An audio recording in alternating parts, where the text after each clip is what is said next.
toutes et à vous qui aimez me suivre. Je suis votre ami Brogui. Ça fait beaucoup de temps que je ne me suis pas prêté à cet exercice et aujourd'hui j'ai le privilège de me mettre devant cette petite caméra de nouveau pour essayer de poursuivre avec notre sujet. Il y a de cela quelques temps, nous avons entamé un petit sujet que nous avons intitulé le mystère du Congo parce que nous croyons à la septième trompette.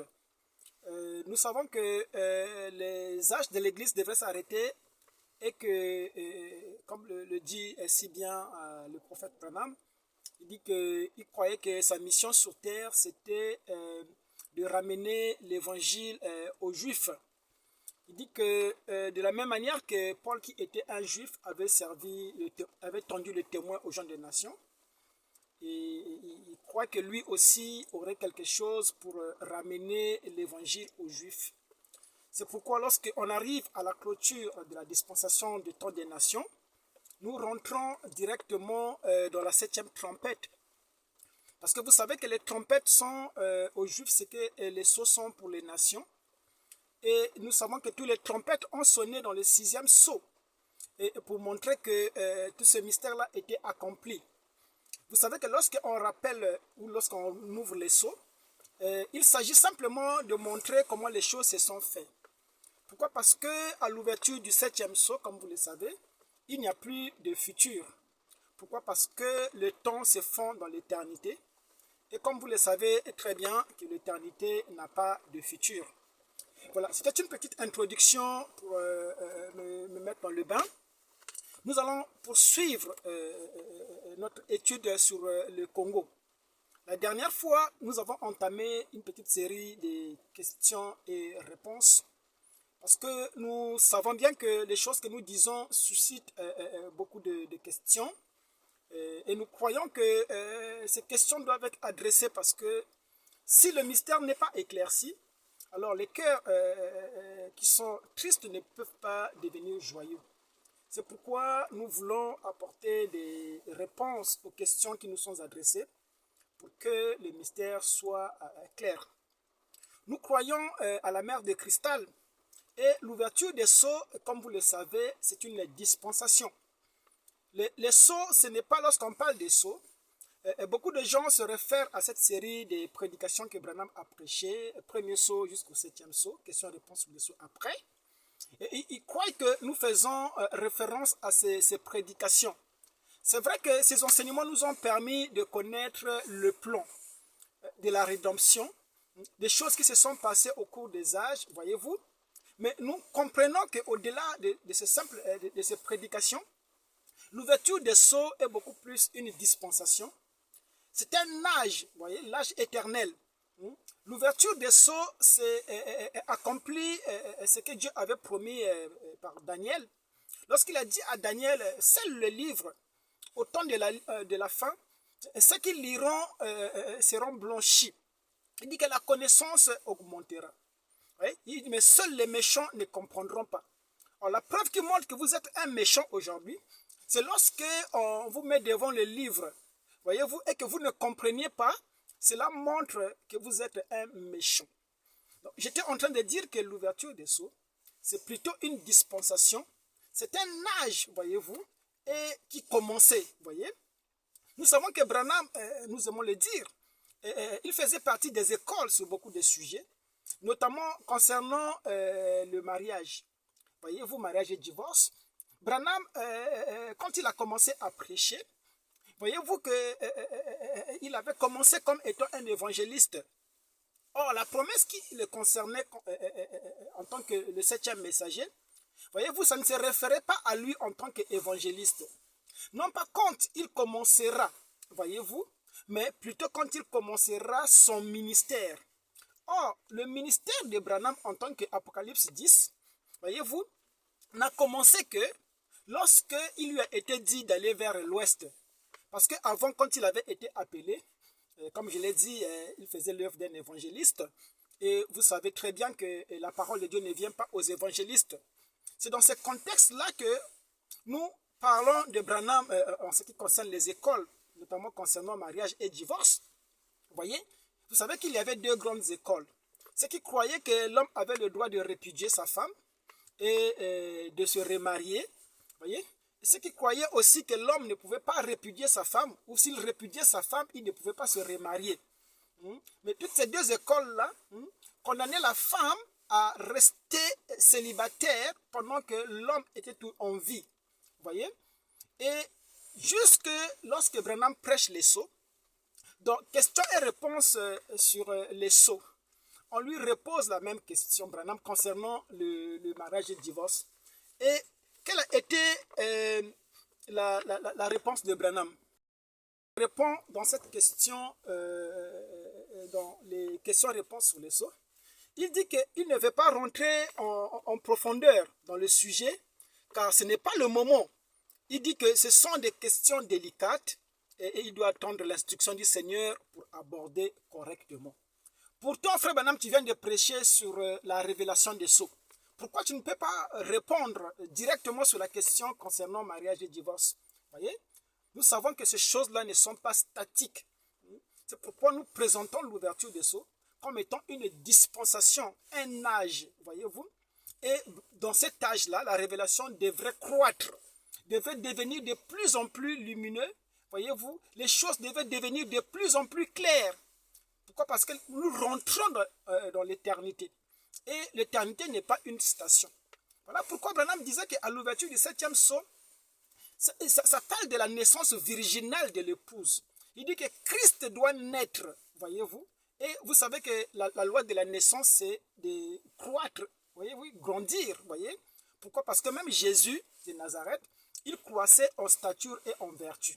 C'est pourquoi à l'ouverture des sceaux, lorsque la parole naît, cette parole devrait croître. La révélation devrait croître. C'est pourquoi Branham dit que si c'est la personne que nous attendons à entrer en scène est là, cette glorieuse personne, il dit, si c'est le cas, moi je dois diminuer et lui doit croître. Parce que nous ne serons pas deux en même temps. Et cette personne, c'est la personne de Christ qui est l'épouse, qui est la révélation du mystère.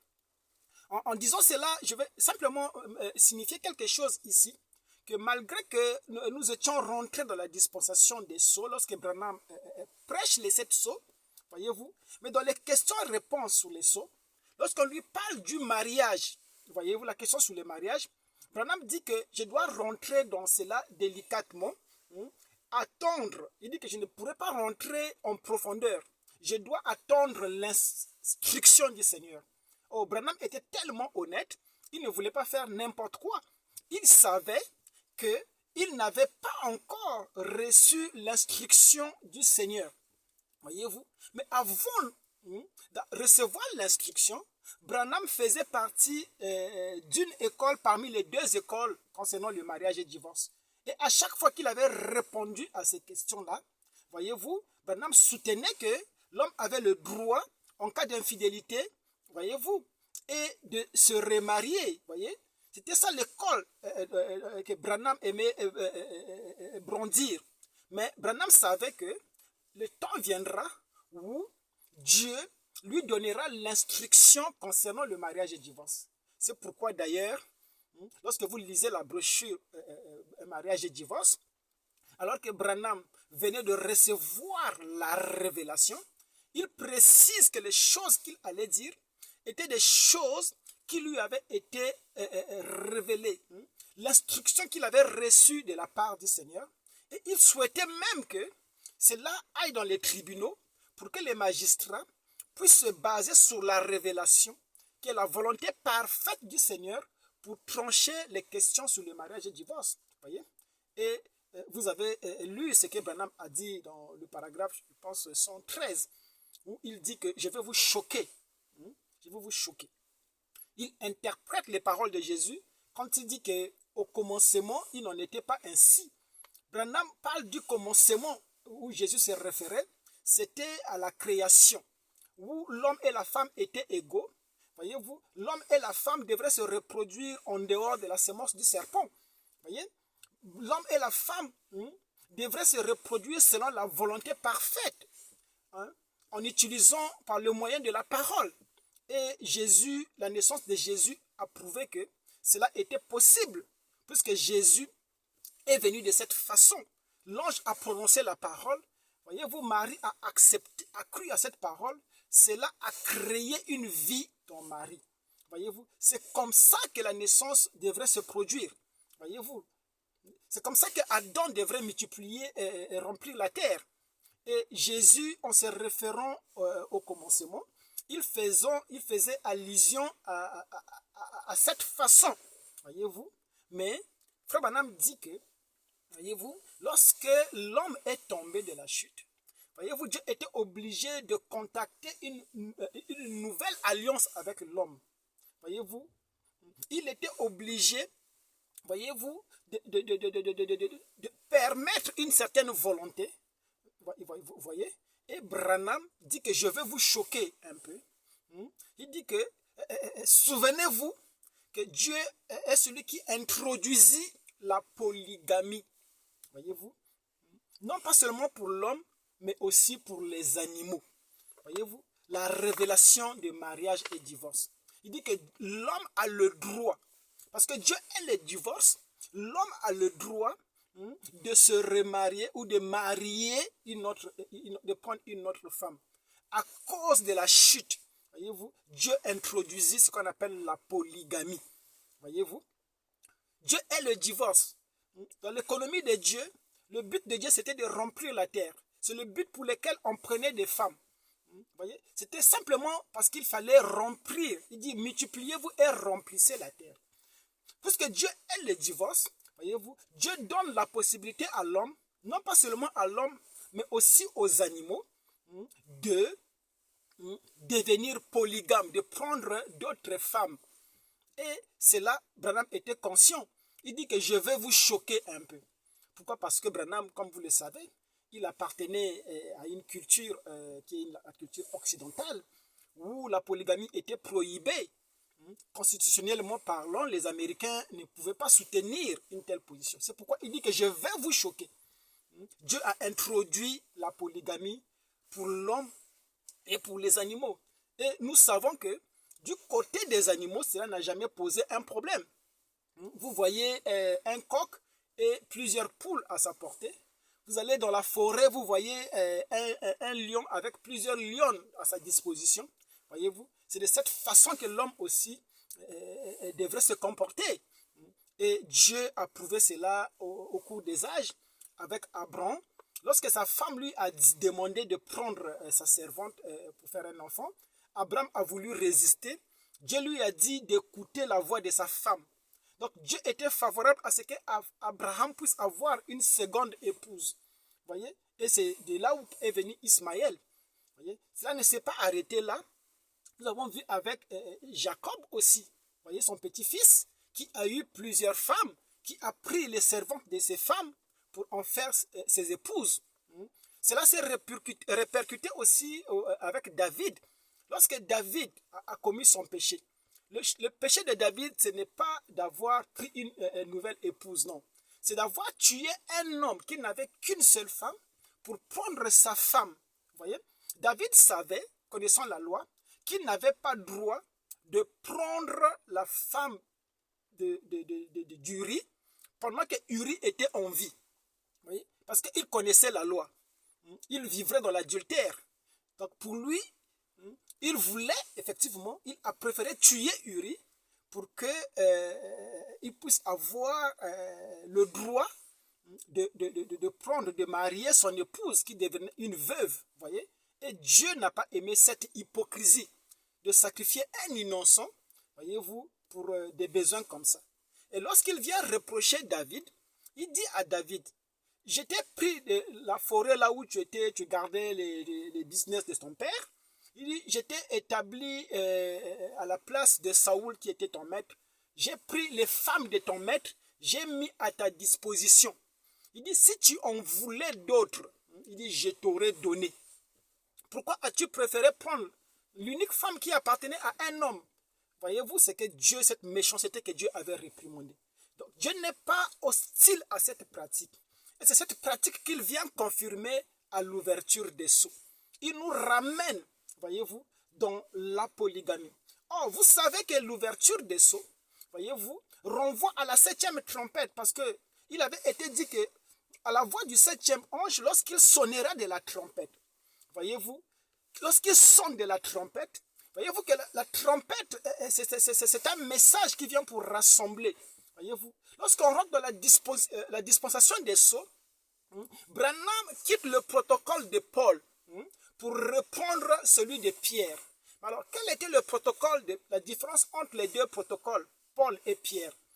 Paul qui avait été envoyé pour les nations, voyez-vous, avait basculé pour la grâce.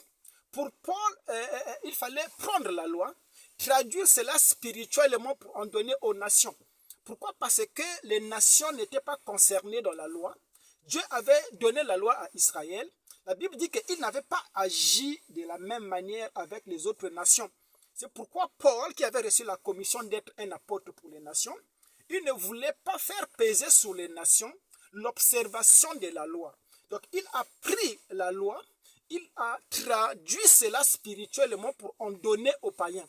Voyez-vous, il a pris la circoncision qui était littérale et il en a donné, il en a traduit cela, il a traduit cela spirituellement pour présenter cela aux nations comme étant la circoncision, non pas de la chair, mais la circoncision des cœurs, qui était le Saint-Esprit. Voyez-vous? Donc les nations qui étaient, pour être circoncisées chez les nations, ça ne demandait pas d'accomplir l'acte littéral de couper une partie de son sexe, mais c'était simplement de croire, voyez-vous. Toutes ces choses-là, Paul avait traduit cela spirituellement pour en donner aux nations. Mais lorsque nous rentrons dans la dispensation des sceaux, Branham, qui avait aussi, voyez-vous, la mission de ramener le message aux Juifs, voyez-vous, il devrait abandonner le protocole de Paul, voyez, pour rentrer dans le protocole de Pierre. Pourquoi? Parce que Pierre, qui était l'apôtre d'Israël, ou des tribus perdues d'Israël, lorsque vous lisez les épîtres que Pierre a écrits à la dispersion, à la diaspora d'Israël, voyez-vous, Paul présente, voyez-vous, l'évangile, voyez-vous, tout en maintenant, voyez-vous, les pratiques juives, voyez. C'est cette hypocrisie d'ailleurs que Paul avait réprimandée chez Pierre. Lorsque les disciples n'étaient pas là, Pierre pouvait se permettre de manger avec les corneilles, avec les païens. Mais lorsque les Jacques et autres apparaissaient, voyez-vous, Paul ne voulait plus approcher les païens. Voyez? Pourquoi? Parce que il ne voulait pas effectivement blesser les Juifs. Pourquoi? Parce qu'il était interdit aux Juifs, voyez-vous, de s'associer avec des païens qui étaient considérés comme une race inférieure. Vous voyez? Donc, lorsque nous rentrons dans l'ouverture des sceaux, nous entamons ce qu'on appelle la septième trompette. Septième trompette, effectivement, c'est ce qui est le septième sceau pour les nations. Voyez-vous, ça annonce le retour de Christ. Or, lorsque Christ vient, Frère Branham dit qu'il va droit aux Juifs. C'est pourquoi, lorsque nous parlons, voyez-vous, du mystère du Congo, voyez-vous, nous voulons montrer l'identité d'un peuple. Pourquoi? Parce que lorsque la dispensation des nations se ferme, voyez, le témoin répare à Israël. Pourquoi? Parce que Paul avait bien signifié dans les Écritures que une partie d'Israël était tombée dans l'endurcissement de cœur pour permettre à ce que la totalité des nations parviennent au salut.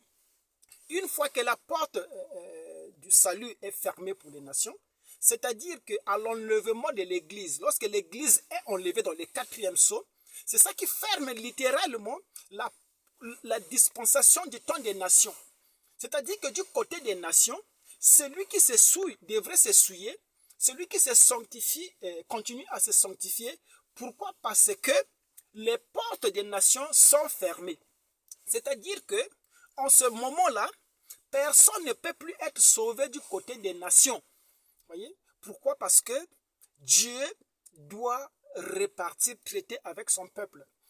Lorsque Jésus était venu sur la terre, n'est-ce pas, à son jour, il était venu uniquement pour Israël.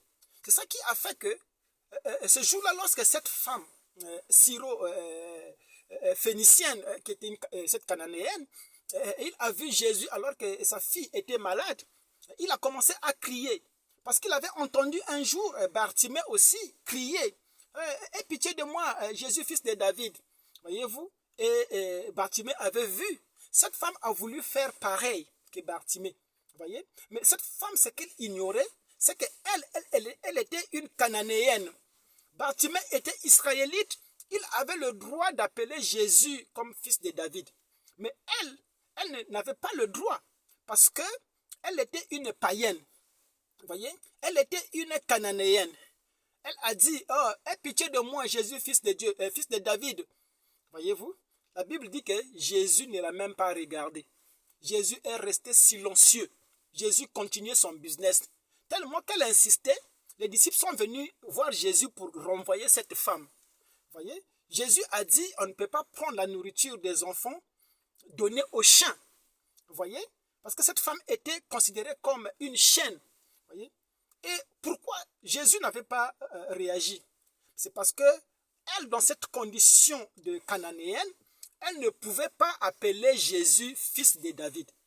Parce que dans son attribution de fils de David, il ne peut pas, voyez-vous, intervenir pour une païenne. Dans sa condition de fils de David, je vais dire, cela concerne uniquement Israël. Donc, une personne qui veut aborder Jésus, une personne païenne qui veut aborder Jésus comme fils de David, voyez-vous que Jésus ne va même pas regarder. Pourquoi? Parce qu'il y a une certaine manière d'aborder. Voyez-vous? Il y a une certaine façon de s'introduire. Il y a une certaine façon de se présenter aux divinités. Voyez? Lorsque Dieu est venu voir Abraham, plutôt Moïse, n'est-ce pas que Dieu lui-même s'est présenté? Il dit que je suis le Dieu d'Abraham, d'Isaac et d'Israël. Voyez-vous? Il a donné, voyez-vous, une identification. Et à chaque fois que les Israélites adoraient, voyez-vous, ils commençaient, toi, le Dieu d'Abraham, d'Israël, d'Isaac et d'Israël, le Dieu de nos pères. Pourquoi? Parce que Dieu avait contacté une alliance avec Abraham. Et c'est en fonction de cette alliance-là que, effectivement, nous devrions, effectivement, nous introduire pour nous identifier chez Dieu. Sinon, nous allons vague. Dieu ne vous calcule même pas. C'est pourquoi il faut connaître la parole pour interpeller Dieu ou pour intéresser Dieu. Sinon, vous allez crier jusqu'à vous fatiguer. Dieu ne vous regarde pas. C'est ce que Jésus a exprimé à travers ce qui s'est passé avec cette femme. Il a dit, aie pitié de moi, fils de David. Elle n'était pas en position, voyez-vous, d'appeler Jésus fils de David. Pourquoi? Parce qu'elle était une personne des nations. Ce titre de fils de David ne la concernait pas. C'était spécifique pour un peuple. Nous voyons la même chose se reproduire au temps de la fin. Lorsque les portes des nations sont fermées et que Jésus vient dans sa troisième venue dans les nuées en tant que fils de David, voyez-vous, pour restaurer l'autorité d'Israël, en ce moment-là, on voit du côté des nations, les gens crier, aie pitié de nous, fils de David. Alors, ils ne comprennent pas que lorsqu'il vient dans la nuée de gloire, il n'y a pas de pitié pour les nations. Les nations n'ont pas le droit, voyez-vous, d'appeler, d'invoquer cette chose-là. Aie pitié de nous, fils de David. Non, il ne vous regardera pas. Pourquoi? Parce que lorsqu'il vient dans cette condition-là, il vient pour un peuple. Et ce peuple-là, c'est le peuple d'Israël. Nous allons lire notre écriture habituelle pour introduire notre sujet. Nous lisons 2 Chroniques 7, verset 14. Et que mon peuple qui est appelé de mon nom s'humilie, et prie, et cherche ma face, et revienne de ses mauvaises voies. Moi aussi, j'écouterai des cieux, je pardonnerai leurs péchés, et je guérirai leur pays. Alors, nous revenons sur la 7e trompette pour montrer que lorsque les gens des nations, les portes des nations sont fermées, voyez-vous que les nations, du côté des nations, c'est des grincements des dents qui s'installent et le témoin va du côté d'Israël. C'est dans ce contexte-là que les 144 000 sont appelés et que la partie d'Israël qui avait été endurcie devrait revenir à la véritable expiation qui est la parole faite chère. Nous avons demandé. Et pour ce faire, nous avons précisé qu'il avait fallu que Élie et Moïse interviennent.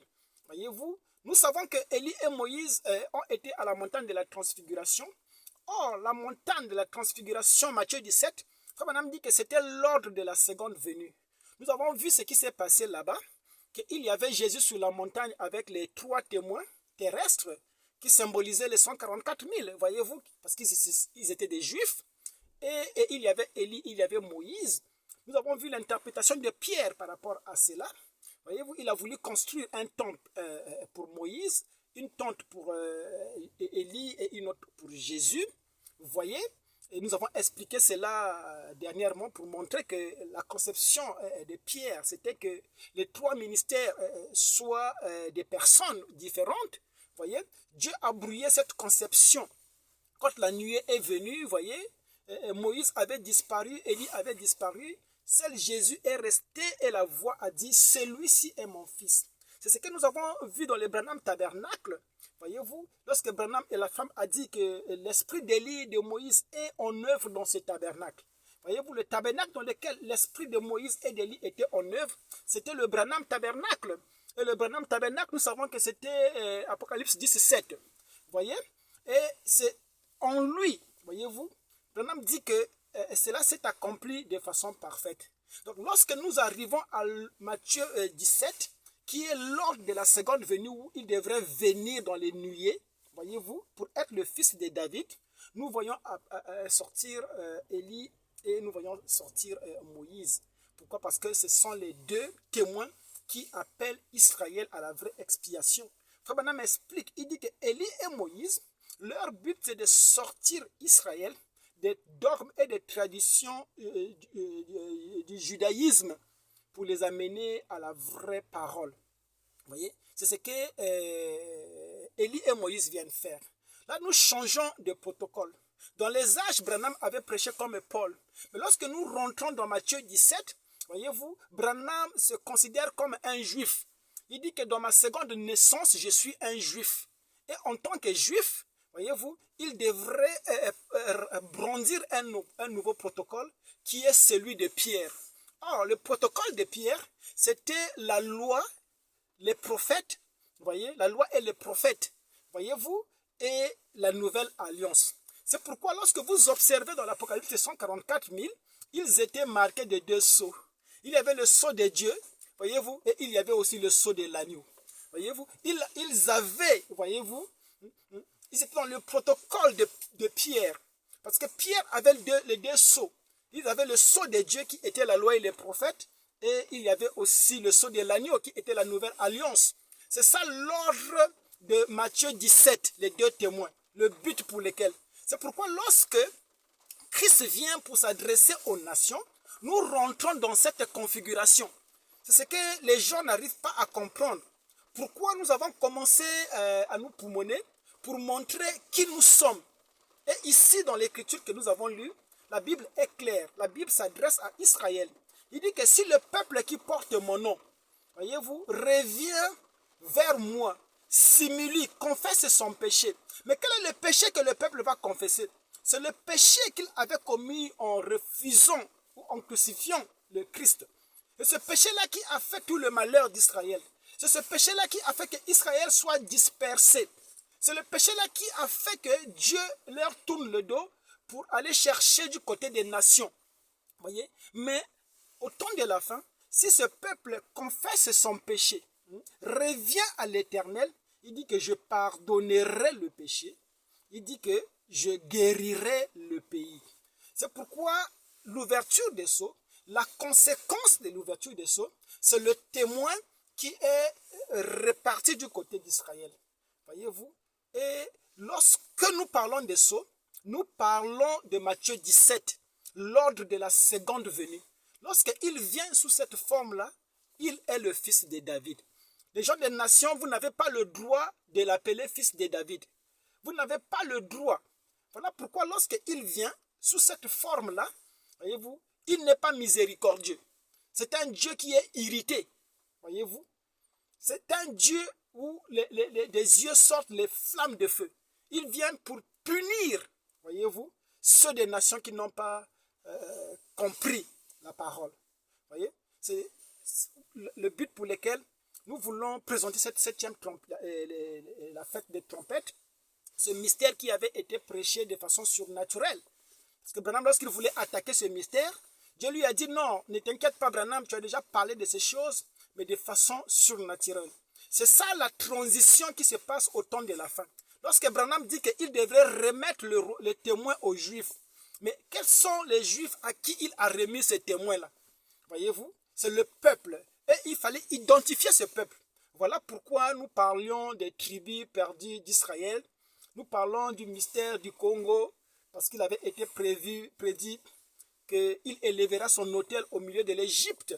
Voyez-vous, il avait prévu qu'au-delà des fleuves de couche de l'Éthiopie, voyez-vous, c'est là où viendront les vrais adorateurs qui lui apporteront des offrandes.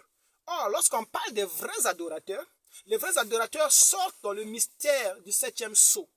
C'est là où les gens comprendront le mystère du septième sceau, parce qu'on ne pouvait pas adorer Dieu avant l'ouverture des sceaux. Nous avons dit cela.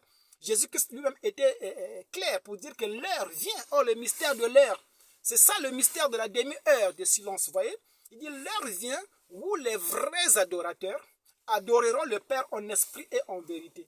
Lorsqu'on parle des vrais adorateurs, ils ne pouvaient apparaître qu'à l'ouverture du septième sceau. Et Sophonie nous parle des adorateurs, des véritables adorateurs, qui lui apporteront des offrandes au-delà des fleuves de couche. Pourquoi? Parce que le Dieu d'Israël, voyez-vous, qui s'était déguisé pour aller chercher une épouse du côté des nations, qui s'était dépouillé de ses habits occidentaux, orientaux, pour porter des habits occidentaux. Voyez-vous, lorsqu'il arrive à la fin de la course du côté des nations, voyez-vous, il doit se déguiser, enlever les habits égyptiens pour entrer, pour se révéler clairement à son peuple. Voyez-vous, c'est Joseph, voyez-vous, qui, lorsqu'il a fini de traiter avec son épouse, il a mis l'épouse dans la maison, Joseph, il s'est tourné, voyez-vous, du côté de ses frères, alors qu'il était habillé en égyptien. Voyez, il dit, je suis Joseph. C'est pourquoi, lorsqu'on rentre dans cette configuration, le Joseph, qui était un homme des nations, William Branham, qui était un homme des nations, il déclare que dans une autre naissance, dans ma nouvelle naissance, dans ma prochaine naissance, je suis un juif. Voyez-vous? Oh, Branham, toi qui es un Américain, un homme des nations, comment ça tu es un juif? Il dit, je suis un juif. C'était Joseph qui s'est révélé à ses frères. Et pour être un juif, voyez-vous, il faut connaître la loi et les prophètes. C'est pourquoi l'esprit d'Élie de Moïse devrait être en œuvre dans son tabernacle. Voyez? Donc, tout ce sont des rappels, c'est des choses que nous avons vues. Voyez? Nous allons progresser petit à petit, nous baser sur le grand mystère du Congo, pour essayer de montrer les choses qui se sont faites du côté d'Israël, des Juifs dispersés. Voyez-vous, c'est ça le but des trompettes. Les nations où les sceaux ont révélé le plan de la rédemption à travers les âges de l'Église. Parce que le livre de la rédemption, vous savez, c'est le Nouveau Testament. Le Nouveau Testament commence avec les épîtres de Paul, des lettres qu'ils envoient dans les églises pour marquer les 7 âges de l'Église. Et les trompettes, quant à eux, lorsque les trompettes, voyez-vous, sonnent dans le 6e sceau, c'est pour révéler effectivement cette civilisation, vieille civilisation juive.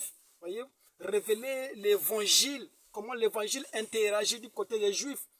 Nous avons montré cela avec les 2 témoins, les 144 000 qui étaient scellés des 2 sceaux, marqués du sceau de Dieu, avec celui de l'agneau.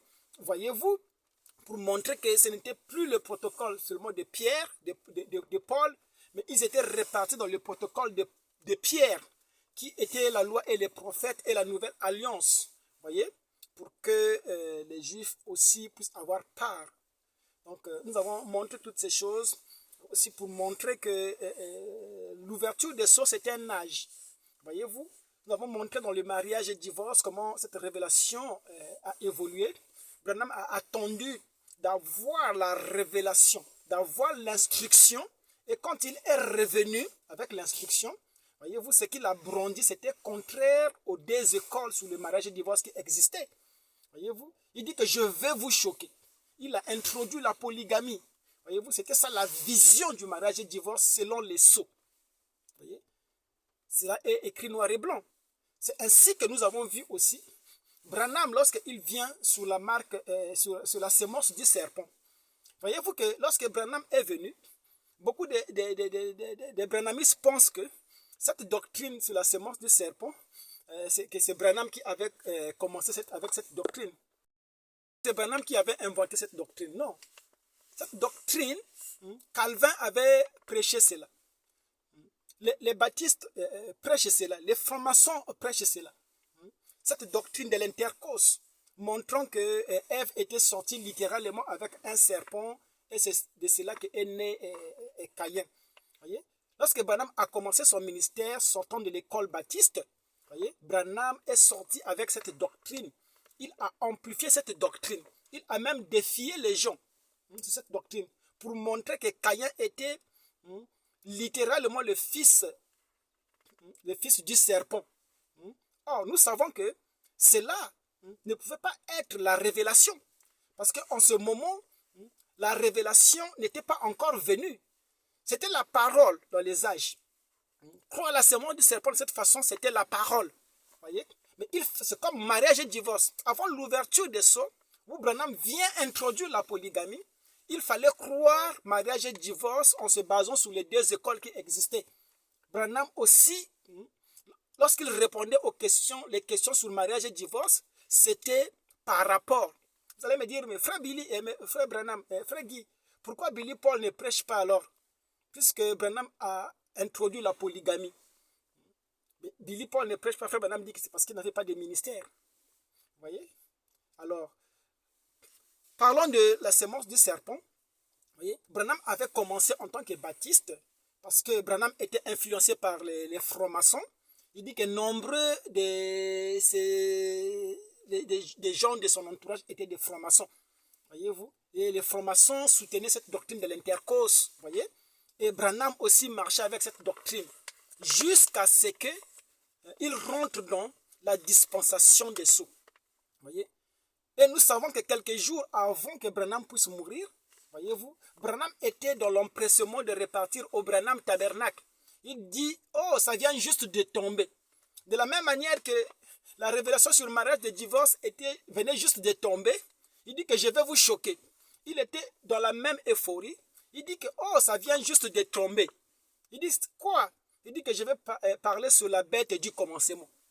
Oh, Branham, toi qui nous as parlé sur la sémence du serpent, tu as dit que Ève est sortie avec le serpent.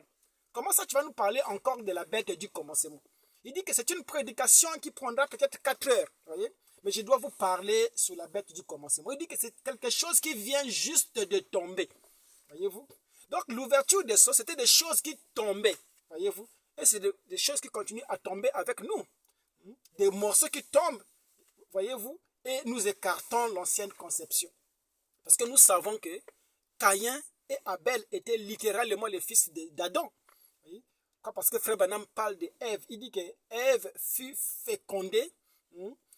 Voyez-vous, Ève a ouvert sa matrice. Voyez-vous, et elle fut fécondée dans la matrice de sa pensée. Et c'est ça qui a produit la sémence du serpent. Voyez-vous, elle fut fécondée dans la matrice de sa pensée. C'est ça qui a produit la sémence du serpent. Voyez-vous? Donc, en acceptant, voyez-vous, la parole telle que présentée par le serpent ancien, voyez-vous, elle fut fécondée de cette parole. Sa matrice spirituelle fut fécondée. Voyez-vous? De la même manière que Marie, lorsque l'ange est venu lui parler de la parole, voyez-vous qu'elle fut fécondée, Marie. Cela a produit un corps. De la même manière, Ève aussi a ouvert sa matrice spirituelle. Elle fut fécondée. Voyez? Une fois que sa matrice était fécondée, voyez-vous, elle a compris effectivement que l'arbre était bon à manger. Voyez-vous, elle est allée en donner à son mari, voyez, et elle fut enceinte de Caïn et Ève. Quand la Bible dit que Caïn était du malin. Caïn était du malin, non pas parce que le serpent avait fécondé littéralement Ève, mais c'est parce que la semence qui est venue sur Caïn n'était pas celle de Dieu. De la même manière que Isaac, voyez-vous, était le père biologique d'Ésaü et Jacob, mais Ésaü était du malin. La Bible dit que Dieu a aimé Jacob, il a haï Ésaü. Pourquoi? Parce que Ésaü était de la semence du serpent. Ésaü était du malin, c'est-à-dire que du diable. Il n'avait pas la semence de Dieu. Pourtant, Ésaü est une semence biologique venant d'Isaac. C'est le mystère qui s'est passé dans le jardin d'Éden. Adam était le père littéral de Caïn et d'Abel. Le serpent ancien, c'était un animal, c'est une puissance. Parce que le livre de la Genèse ne peut pas être compris littéralement. La Genèse, c'est de l'Apocalypse, c'est le livre de la révélation. Voyez-vous, lorsqu'on parle des animaux, on parle du serpent en tant qu'une bête, en tant qu'un animal. Ça symbolisait une puissance, voyez-vous, une énergie, voyez-vous, qui a influencé Ève. Et nous avons compris que cette énergie-là, cette puissance-là, cette bête-là, c'est ça qui crée le maha, le raisonnement. Et cette bête qui est à l'origine du raisonnement, c'est l'esprit humain. Voyez-vous, ce sont les pensées, voyez-vous. Cette pensée qui est tombée dans la matrice d'Ève, voyez-vous, cette inspiration qui est tombée dans la pensée d'Ève. Ève avait compris le mystère de la procréation. C'est ça que Ève est venue enseigner à Adam, comment faire des bébés. Et Adam a accepté cette manière biologique de faire des bébés. Mais cette influence, cette inspiration était du malin. C'était une pensée humaine, voyez, une pensée, voyez-vous. C'était le diable qui avait oint son esprit, voyez-vous, pour faire ressortir, voyez, cette pensée qui était charnelle, qui n'était pas spirituelle. C'est ça qui s'est fait avec Jésus lorsque Jésus fut amené sur la montagne. Lorsque Jésus fut tenté, la Bible dit, voyez-vous, que le diable l'amena sur une haute montagne. Alors, les témoins de Jéhovah, ils croient qu'ils décident une haute montagne où ils voient Jésus au sommet de la montagne pour être tenté avec un diable qui avait une longue queue. Voilà la pensée pentecôtiste, la pensée dénominationnelle. Voilà la semence du serpent. Voyez-vous, Frère Branham qui est le messager, il interprète la tentation de Jésus. Il dit que la voix qui parlait de Jésus ne venait pas de l'extérieur. C'était le raisonnement qui montait dans son cœur, dans sa pensée. Si tu es le Fils de Dieu, voyez-vous, et Jésus était chaque fois en train de combattre cela. Il dit, si tu es le Fils de Dieu, ceci, cela, il dit, arrière de moi, Satan. Si tu es ceci, il dit, tu ne tenteras pas le Seigneur ton Dieu. Voyez-vous, ça se passait en Jésus. La tentation de Ève s'est passée en Ève même. Il n'y avait pas un serpent littéral, comme les gens peuvent l'imaginer. Non. C'est ça la révélation qui venait de tomber. Branham parlait sur la bête du commencement. Après avoir parlé sur la semence du serpent, là, il voulait encore maintenant parler selon le sceau. Voyez-vous? Parce que les autres là, c'était les calvinistes qui soutenaient. C'était les francs-maçons qui soutenaient. Mais cette fois-ci, c'était la révélation venant des sceaux. De la même manière que cette révélation sur le mariage et le divorce était attendue. Voyez-vous? La révélation sur la semence du serpent aussi devrait venir de l'ouverture des sceaux. C'est pourquoi l'ouverture des sceaux, c'est un portail qui s'ouvre, où vous rentrez dans la dispensation des mystères. Voyez, j'ai passé mon temps largement, mais bon, après avoir passé beaucoup de temps sans parler, je pense que c'est tout à fait normal que nous puissions déborder un peu. Donc, nous allons revenir sur le mystère du Congo. Les choses que j'ai prévu parler sur le mystère du Congo, les choses que j'avais notées, je pense que je n'ai même pas touché, mais je pense que nous aurons l'occasion de revenir là-dessus pour essayer de montrer cette dispensation d'Israël, parlant de le protocole de Pierre, la lettre des épîtres de Pierre adressée aux Juifs de la dispersion. Et qui étaient ces Juifs de la dispersion? Voyez-vous, nous avons retracé, nous avons pris la partie historique avec le témoignage d'Elgad de Danite. Nous avons remonté avec le testament des rois d'Israël pour montrer comment Dan a été le premier à partir d'Israël pour se réfugier dans les contraints, les fins fonds de la jungle africaine, au-delà des fleuves de couche.